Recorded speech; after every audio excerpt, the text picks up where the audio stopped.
안녕하세요. 오늘 저희가 함께 깊이 이야기 나눠볼 책은 구약 성경의 호세아서입니다. 네, 호세아서. 참 강렬한 메시지를 담고 있는 책이죠. 맞아요. 특히 그 시작부터가 아주 파격적이잖아요. 선지자 개인의 결혼 생활 자체가 메시지라는 점이요.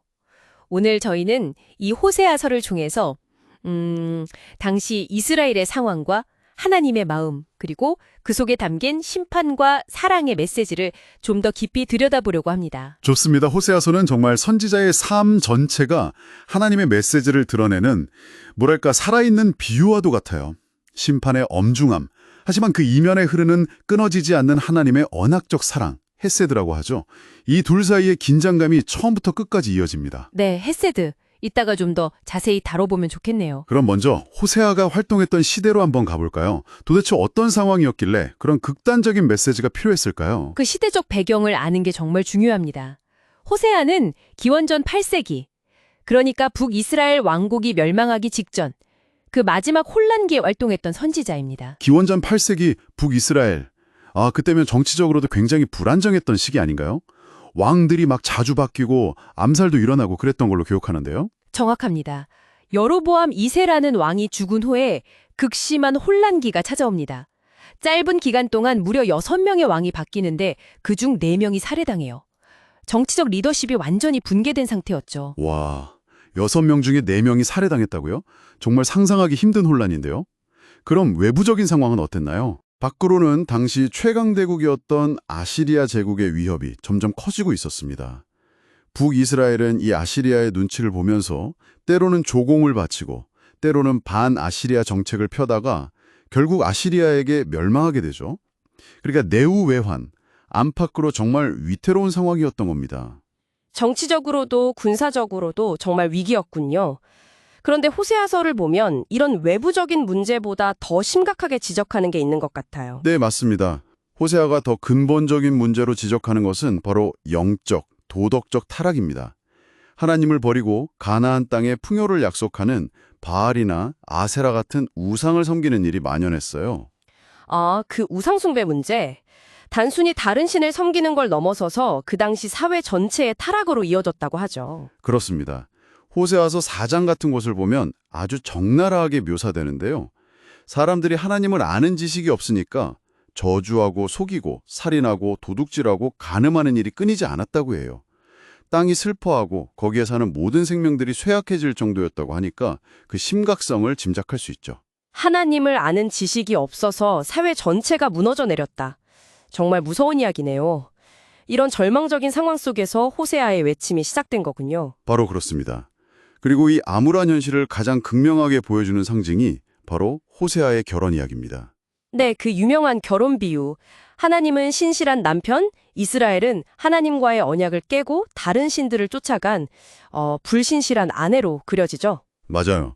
그런데 이게 그냥 비유로만 그치는 게 아니라 하나님께서 호세아에게 실제로 음란한 여인으로 알려진 고멜이라는 여성과 결혼하라고 명령하신다는 점이 정말 충격적입니다. 정말 들을 때마다 놀라운 명령이에요. 아니, 하나님께서 왜 당신의 선지자에게 그런 고통스러운 결혼을 하라고 하셨을까요? 개인적으로 너무 힘든 일이잖아요. 그 질문이 나올 수밖에 없죠. 아마도 호세아 본인도 엄청난 갈등과 고통을 겪었을 겁니다. 하지만 하나님께서는 바로 그 호세아의 개인적인 아픔과 상처를 통해서 당신의 마음을 보여주고 싶었던 것 같아요. 하나님의 마음이요? 네. 이스라엘의 배신과 우상 숭배가 하나님께 얼마나 깊은 슬픔과 고통을 안겨주는지를 호세아가 불신실한 아내를 통해 겪는 그 생생한 아픔으로 체감하게 하신 거죠. 언약 파기, 하나님의 슬픔, 이런 추상적인 개념들이 호세아의 찢어지는 마음, 그 깨어진 가정을 통해 아주 구체적이고 현실적인 문제로 다가오게 만든 겁니다. 듣고 보니 정말 그렇네요. 호세아의 삶 자체가 이스라엘을 향한 하나님의 메시지가 된 거군요. 일종의 살아있는 설교처럼요? 그렇죠. 그의 삶이 곧 예언이었던 셈입니다.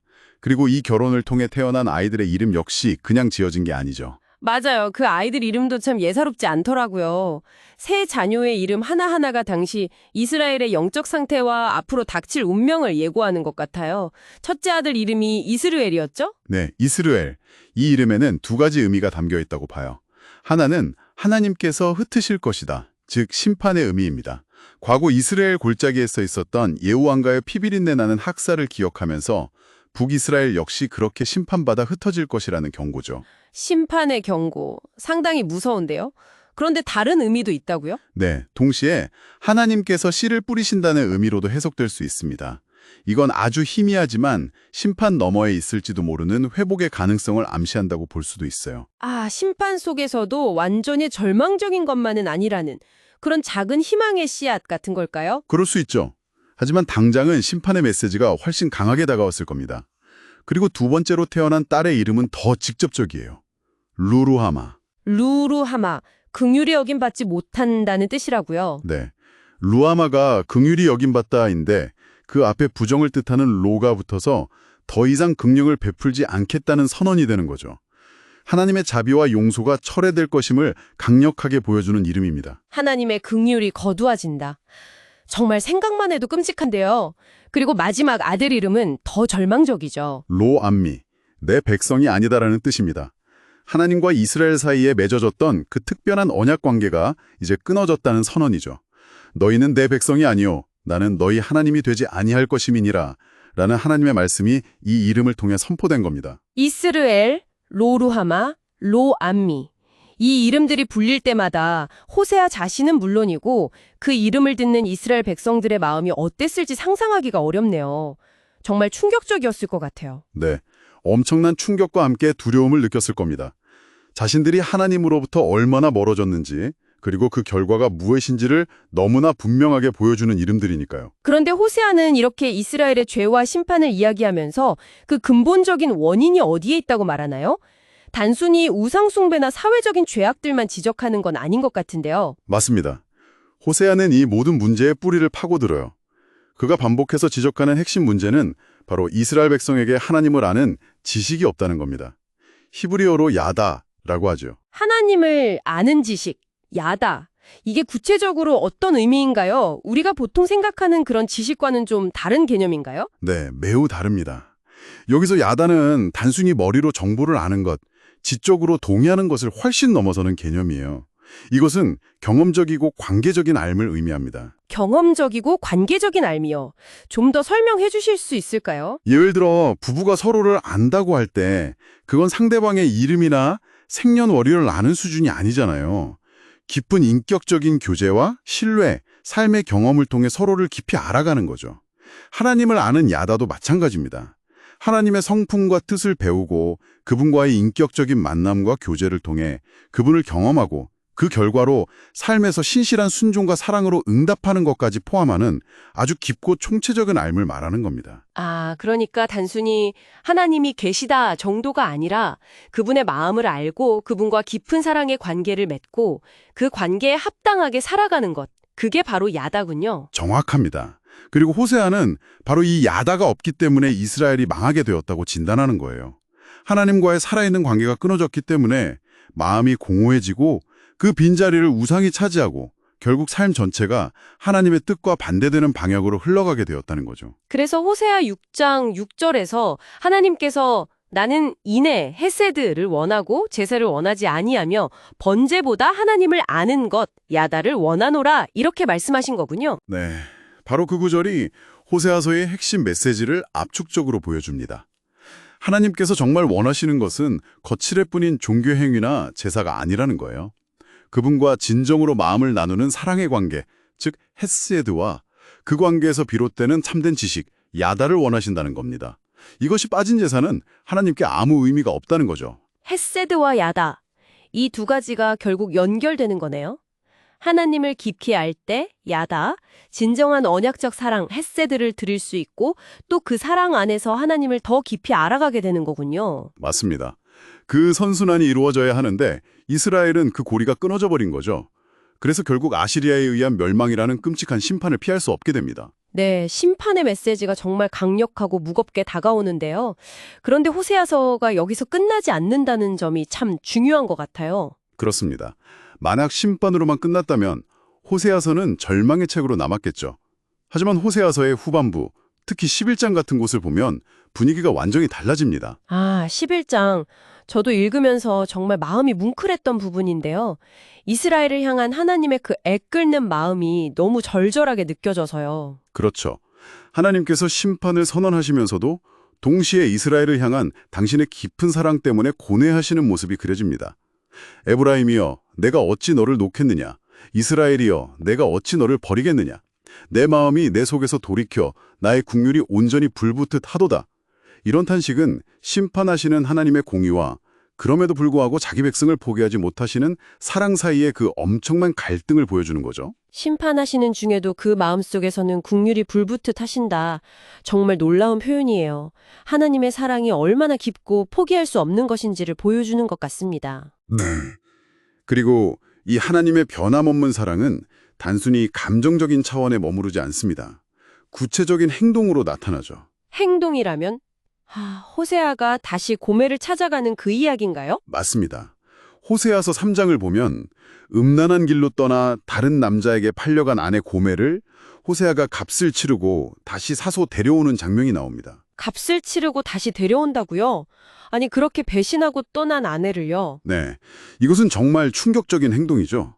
하지만 이것이야말로 하나님께서 죄 많고 배신한 이스라엘, 더 나아가 우리 인류를 어떻게 대하시는지를 보여주는 가장 강력한 상징입니다.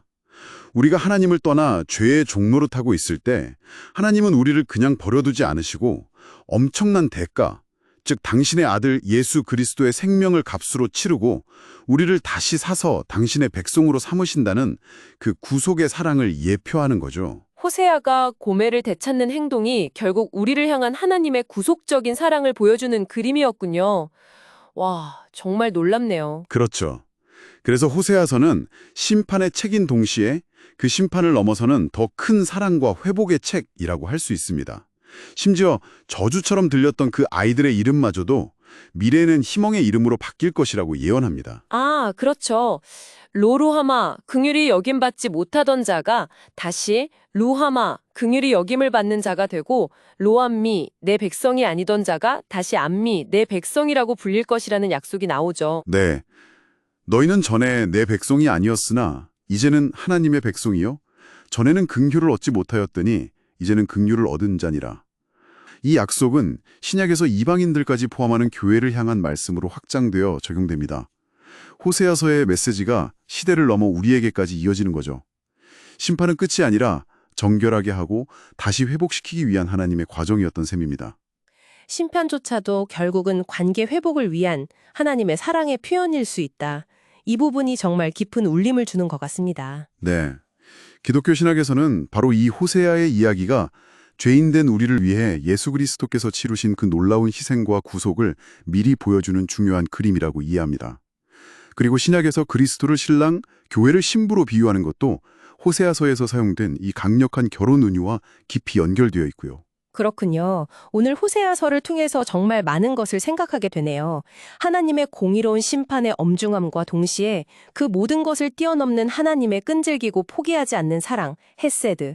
이 두 가지가 어떻게 복잡하게 얽혀 있는지 조금이나마 이해하게 된 것 같습니다. 네, 맞습니다. 호세아서는 하나님의 사랑이 그저 따뜻하고 좋은 감정만이 아님을 보여줍니다. 때로는 아프고 상처받고 배신당하면서도 끝까지 관계를 붙들고 회복시키려는 아주 능동적이고 의지적이며 언하게 신실한 사랑. 그것이 바로 헤세드라는 것을 가르쳐주죠. 오늘 호세아서에 대한 깊은 이야기를 나눠주셔서 정말 감사합니다. 듣고 계신 분들도 아마 많은 생각을 하게 되셨을 것 같아요. 마지막으로 듣고 계신 분들께 한번 이런 질문을 던져보고 싶습니다. 호세아서가 보여주는 하나님의 사랑, 즉 상처와 배신에도 불구하고 포기하지 않고 끝까지 관계를 회복시키려는 그 언약적인 신실함, 헤세드의 관점에서 하나님의 사랑을 이해한다면 어떨까요? 어쩌면 지금 당신의 삶에서 신실함이 시험받고 있는 어떤 어려운 관계나 힘든 도전이 있을지도 모릅니다.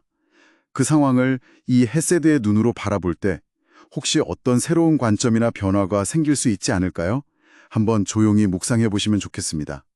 네, 정말 귀한 질문입니다. 오늘 저희 이야기는 여기서 마무리하지만 호세아서가 던져주는 이 깊은 질문들을 각자의 삶 속에서 계속 곱씹어보는 시간이 되시기를 바랍니다.